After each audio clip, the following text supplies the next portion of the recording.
Drag a radio button from the libraries panel onto the canvas. Click on the radio button to switch its default selection state. You can also change its radio size through the style pane and its label style. Click the arrow button, align it.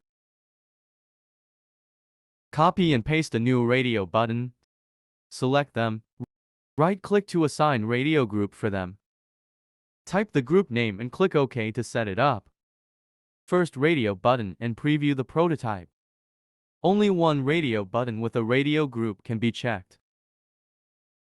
In the generated prototype, we can only check radio buttons that are not checked. You cannot uncheck it.